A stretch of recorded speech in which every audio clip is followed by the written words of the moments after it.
Purihin po ang Panginoon mga kaibigan ko. Salamat sa ating Diyos dahil umaga na naman. At salamat po dahil tahimik po ang oras na ito. Tayo po ay magpapatuloy na ng ating Bible reading habang tahimik pa po ang oras. Andito na po tayo sa Josue, chapter 7. Ayan.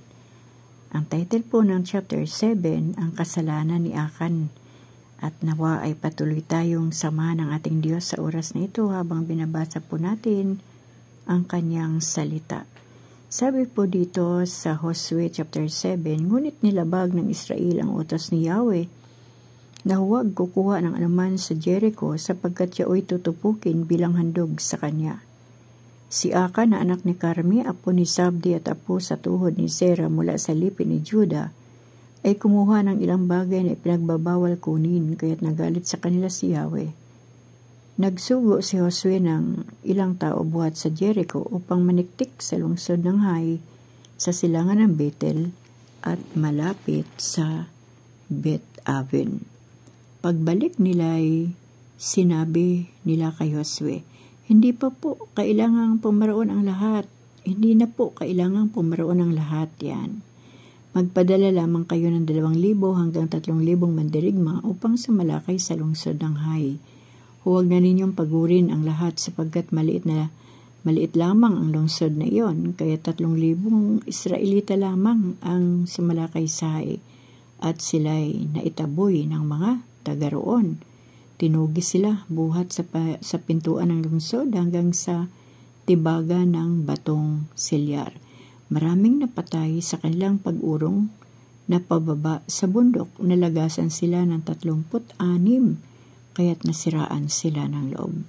Winahak ni Josue ang kanyang kasuotan sa matinding paghihinagpis at nagpatira pa sa harap ng kabanang-tipan ni Yahweh. Naglagay din ng abo sa ulo at nagpatira pang kasama ni Josue ang mga pinuno ng Israel hanggang sa lumubog ang araw at nangusap si Josue ng ganito, Yahweh, aming Diyos, bakit pa ninyo kami pinatawid ng ilog Jordan kung ipalulupig din lamang sa mga Amoreo?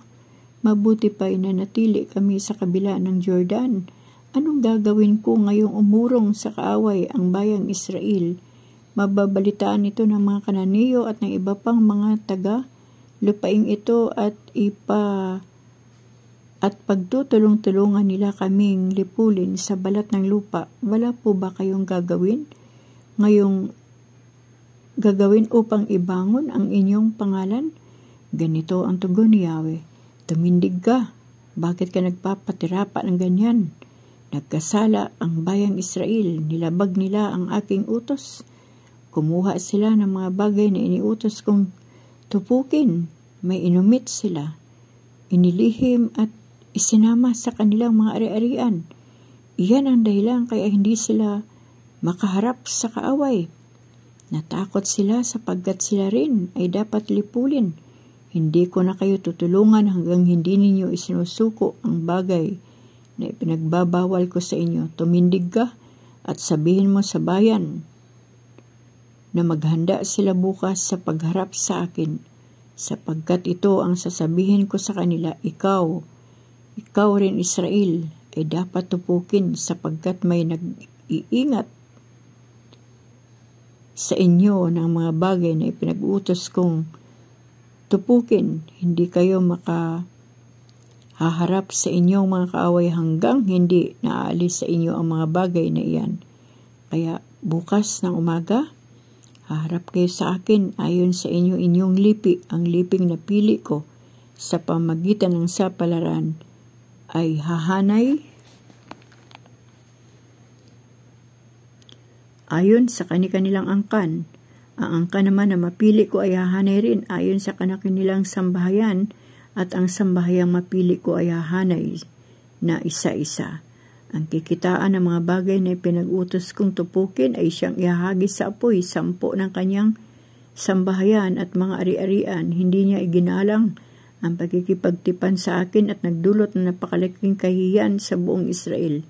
Kinabukasan, maagang bumangon si Josue at pinahanay ang buong Israel ayon sa kanilang lipi at napili ang lipi ni Juda. Tinawag ang lipi ni Juda at napili sa sapalaran ang angkan ni Zera. Tinawag ang angkan ni Zera at napili ang sambayan ni Zabdi. Tinawag ang sambayan ni Zabdi at napili si Akan, na anak ni Carmi at apo ni Zabdi, na anak ni Zera. Kaya't sinabi ni Josue kay Akan, "Anak, nasa harapan ka ni Yahweh, ang Diyos ng Israel, magsabi ka ng totoo. Huwag kang magkaila ng anuman. Ano ang ginawa mo?" Sumagot si Akan, "Nagkasala po kay Yahweh, ang Diyos ng Israel, sa mga bagay na nasamsam ko sa Jericho. May nakita akong isang mamahaling damit na yari sa Babylonia, halos 8 librang pilak at isang barang ginto na mahigit pang 2 libra. Kinuha ko ang mga iyon at ibinaon sa lupa sa loob ng aking tulda. Nasa kailaliman po ang pilak." Nagsugo si Josue ng 2 tao. Napatakbong pumunta sa tulda ni Akan, nakabaon nga roon ang damit at nasa ilalim nito ang pilak. Iniharap nila kay Josue at sa buong Israel ang lahat ng iyon, inilatag sa harapan ni Yahweh. Dinala ni Josue ang buong bayan. Dinala ni Josue at ng buong bayan, si Akan gayon din, ang pilak, ang damit at ang barang ginto sa lambak ng kapighatian. Isinama rin nila ang kanyang asawa, mga anak, mga baka, kabayo, at tupa, tulda at lahat niyang ari-arian. At sinabi ni Josue, "Ipinahamak mo kami, kaya't ikaw naman ngayon ang pahirapan ni Yahweh." At pinagpupukol nila ng bato hanggang mamatay si Akan at ang buo niyang sambayan. Sinunog silang lahat, 10 ng kanilang ari-arian. Pagkatapos, tinabunan nila ng mga bato na roon pa hanggang ngayon ang mga batong iyon. Naglubag ang galit ni Yahweh mula roon. Ang pok na iyo'y tinawag na lambak ng kapighatian. Ituloy po natin sa chapter 8. Paglupig at pagwawasak sa lungsod ng Hai. At sinabi ni Yahweh kay Josue, "Huwag ka nang matakot, lakasan mo ang iyong loob, tipunin mo ang lahat mong mga kawal at salakayin ninyo ang lungsod ng Hai. Magtatagumpay na kayo, ibibigay ko sa inyo ang hari ng Hai. Ang kanyang mga tauhan, lungsod at mga lupain gagawin ninyo sa Hai ang ginawa ninyo sa Jericho, at wala kayong maaring angkinin doon kundi ang kanilang mga bakahan at mga ari-arian. Maghanda kayo at salakayin ninyo ang lungsod buhat sa likuran." Inihanda nga ni Josue ang lahat niyang kawal upang salakayin ang Hai. Pumili siya ng 30,000 magigiting na mga kawal at pinalabas ng kampamento sa kalaliman ng gabi. Ganito ang tagubilin niya sa kanila, "Kumubli kayo sa dakong likuran ng lungsod doon sa hindi kalayuan at humanda kayong sumalakay sa anumang oras. Kami ng mga kasama ko ay sasalakay sa harapan. Pag tinugis kami ng mga tagalungsod, uurong kami gaya ng ginawa natin noong nakaraan. Aakalain nilang natakot kami tulad noong una, kaya hahabulin nila kami hanggang sa sila'y mapalayo sa lungsod. Lalabas naman kayo sa inyong pinagtataguan, papasukin ninyo ang lungsod at ito'y ibibigay sa inyo ni Yahweh. Matapos lupigin, susunugin ninyo ang lungsod gaya ng sinabi ni Yahweh." Pinalabas nga sila ni Josue at sila'y kumubli sa dakong likuran ng Hai sa pagitan nito at ng Betel, samantala nanatili si Josue sa kampamento kasama ng ibang tauhan ng Israel. Kinabukasan, maaga pa'y bumangon na si Josue at tinipon ang buong bayan. Siya at ang mga pinuno ng Israel ang nangunang patungo sa Hai. Pumunta sila sa bukana ng lungsod at nagtayo ng kampamento sa harap niyon sa gawing hilaga. Isang lambak ang nasa pagitan nila at ng lungsod ng Hai. Nagbukod si Josue ng 5,000 mandirigma na pinapangubli niya sa kanluran ng lungsod sa pagitan nito at ng Betel. Ganito ang hanay ng mga kawal sa simula ng labanan ang bayang Israel sa harapan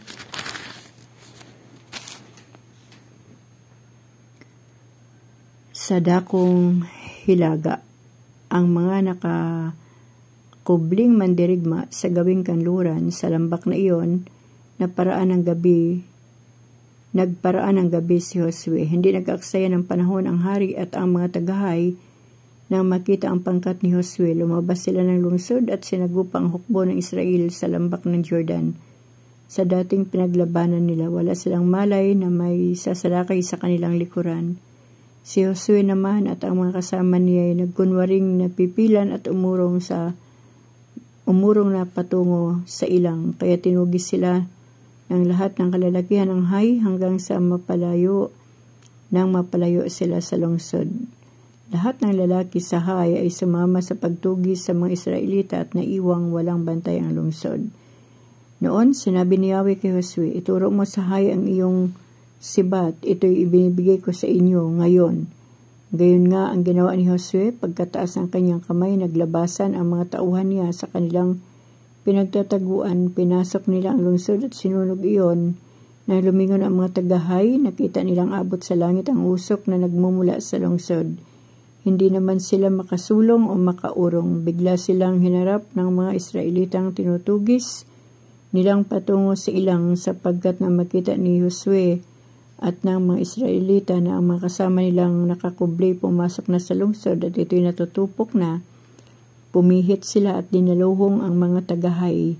Dumagsa rin buhat sa lungsod ang mga Israelitang pumasok doon, kaya't ganap na napagtalikupan ang mga taga-Hai. Namatay silang lahat at walang nakaligtas o nakatakas isa man. Ang hari lamang ang binihag nilang buhay at dinala kay Josue. Napatay nga ng mga Israelita ang lahat ng humabol sa kanila, pagkatapos binalingan nila ang lungsod at nilipol din ang lahat ng naiwan doon. Nang araw na iyon ay pinuksa nila ang lahat ng tao sa Hai at may 12,000 ang namatay. Patuloy na itinuro ni Josue sa Hai ang kanyang sibat hanggang sa mapatay ang lahat ng taga roon. Walang kinuha ang mga Israelita sa nalupig na nalungsod, kundi ang mga baka at mga ari-arian. Ayon sa sinabi ni Yahweh kay Josue, sinunog ni Josue ang Hai at iniwang tiwangwang.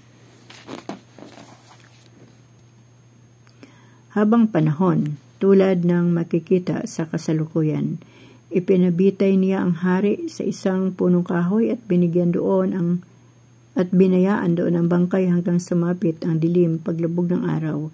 Ipinababa niya ang bangkay at pinatapon sa may pintuan ng lungsod. Pinabuntunan niya ng malaking talumpok ng bato at makikita pa roon magpahanggang ngayon.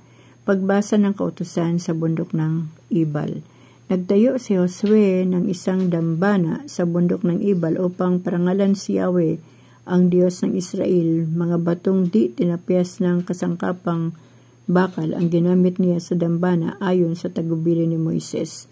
At nasasaad sa kautusan sa ibabaw ng dambanang iyon ay nag-alay siya kay Yahweh ng mga handog na susunugin at mga handog na pinagsasaluhan. Sa puok na iyon, sa harapan ng buong Israel, inukit ni Josue sa mga bato ng dambana ang kautusang isinulat ni Moises. Lahat ng Israelita, kasama ang mga matatanda, ang mga pinuno at ang mga hukom, at pati ang mga dayuhang nakikipamayan sa kanila, ay tumayo na magkabilang panig ng kaba ng tipan paharap sa mga saserdoting Levita na may dala niyon. Ang kalahati ng bayan tumayo sa tapat ng bundok ng Gerizim at ang kalahati sa tapat ng bundok ng Ibal. Ganito ang utos ni Moises na gagawin nila. Pagsapit ng panahong tatanggapin na nila ang pagbabasbas, sa sandaling iyo'y binasa ni Josue ang kautusan, ang mga pagpapala at ang mga sumpa ayon sa nasusulat sa aklat ng kautusan. Isa-isang binasa ni Josue ang mga kautusan sa lahat ng taong naroon, pati sa mga babae at mga bata at sa mga dayuhang nakikipamayan sa kanila. Purihin po ang Panginoon sa binasa po natin na napakagandang kwento, mensahe ng ating Diyos sa mga pangyayari sa buhay ng mga Israelita, at ito rin po ay isang malaking aral sa buhay natin. Salamat sa Diyos sa kanyang salita. At alam niyo mga kaibigan, doon po sa nakita natin sa chapter 7 sa buhay po ni Akan, Si Akan po ay nagnakaw. Yun po ang pinakamadaling tawag doon, nagnakaw. Hindi niya po sinunod. Wala siyang takot sa Diyos. Siguro naisip niya, ay, konti lang naman ito. Okay na siguro ito kay Yahweh. Pero hindi Maliit, malaki. Basta para kay Yahweh ay huwag pakialaman. Kailangang sumunod to pa rin kung ano ang iniutos ni Yahweh. Yan po ang nangyari sa mga taga-Israel nung sila po ay sumugod para patayin ang mga tao sa bayan ng Hai, ay hindi po sila nanalo. Bakit? Kasi may nakapasok na kasalanan yung ginawa ni Akan na pagnanakaw. At ayun pa ang pinakamahirap at nakakalungkot, nakakatakot na si Akan ay binato. Sa pamagitan ng bato, pinatay siya, ang kanyang pamilya, at sinunog sila kasama ng kanyang mga ari-arian. Ang kapalit ng ginawa ni Akan na kasalanan, ang pagnanakaw, pagsisinungaling, at pagkaka-interes sa mga bagay na para sa Diyos, ang kapalit ay kamatayan. At dito po sa chapter 8, ang atin naman po naintindihan dito, dahil nga po na isauli na o naibalik na kay Yahweh yung hinahanap ni Yahweh na susunugin, alay para sa kanya, ay binigyan niya uli ng katagumpayan si Josue upang manalo sa digmaan o sa labanan, at ang lahat ng mga tao sa Hai ay kanilang pinatay. Grabe po, talagang ang Diyos ay nagpapahintulot na pumatay ang kanyang mga palahi o yung kanyang mga pinili. Yan, naging kalahi po ng Diyos nung ang Panginoong Hesus ay dumating na sa mundong ito, na ang Diyos ay nagkatawang tao sa pamagitan ni Jesucristo, kaya kalahi na niya ang mga Israelita. Po. So yun, kumbaga talagang dinidigma, pinapatay, inuubos, sinusunog. Grabe po ang patakaran ng Diyos doon sa Old Testament. Sa ating panahon, kapag nagkasala po ang tao ngayon, isang luhod lang sa Panginoon at tulo ng luwa, Lord, patawad po, hindi ko na uulitin. Ang Diyos ay agad-agad na nagpapatawad at nililimot ang ating kasalanan. Po, hindi na po natin naranasan yung sunugin pa tayo kapag nagkasala tayo, o batuhin, patayin sa pamagitan ng bato. Po, ay salamat sa Panginoon dahil tayo po ipinanganak sa panahon ng New Testament, kaya medyo magaan, maalwan po, pero wag po nating abusuhin ang kaalwanan ng salita ng Diyos sa New Testament. Ganun pa rin yun, kapag nagkasala tayo, may parusa, po, at ang parusa ay mas matindi. Dagat-dagatang apoy ng impyerno ang pupuntahan ng isang tao na namumuhay sa kasalanan at ayaw sumunod sa Panginoon. Mas matindi po yun. Grabe. Kaya mga kaibigan, nawa po ang chapter 7 at chapter 8 ay nagbigay po ng linaw sa ating mga puso't isipan na ganun pala.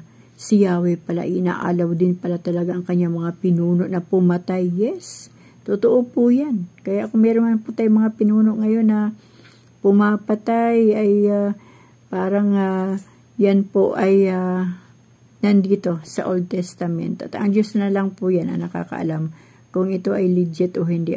Po. Kasi siya po ang hari. Kumbaga, bawat hari o bawat pangulo ng ating bansa ay may karapatan kung ano ang kanyang gagawin. Po. Siyempre may mga batas po tayo, kaya alam po niya, alam po ng Diyos kung ano po doon ang tamang batas na sinunod o nilabag. Kaya mga kaibigan, maging aral din po sa buhay nating lahat ang ating binasa. Maraming salamat po sa inyong lahat. Patuloy po tayong pagpalain ng ating Diyos at patuloy pong uhawin ang ating mga puso ng bawat salita ng Panginoon, at lagi po nating unahin ang kaharian at ang katuwiran ng Diyos upang idaragdag naman ng Panginoon ang lahat ng ating pangailangan. Yan po ang pangako ng Panginoon. Kaya wag po nating kaligtaan na basahin ang kanyang salita, dili-dilihin o bulay-bulayin. At lagi po nating isipin yung salita ng Diyos na ating binabasa para makita po talaga natin ang mensahe ng Diyos sa bawat araw, kung ano ang nais niyang ibigay na mensahe sa atin. Kaya mga kaibigan, hanggang dito na naman po natin tatapusin ang ating Bible reading for today. Naka 2 chapter po tayo, chapter 7 and chapter 8. At salamat sa Panginoon sa pagkakataon na ito na binigyan po tayo ng Diyos ng pagkakataon na makapagbasa at makapakinig ng kanyang salita. Sa Diyos po ang lahat ng papuri, ang lahat ng kaluwalhatian, ang lahat ng kadakilaan, kapangyarihan sa pangalan ng ating Panginoong Hesus. Amen.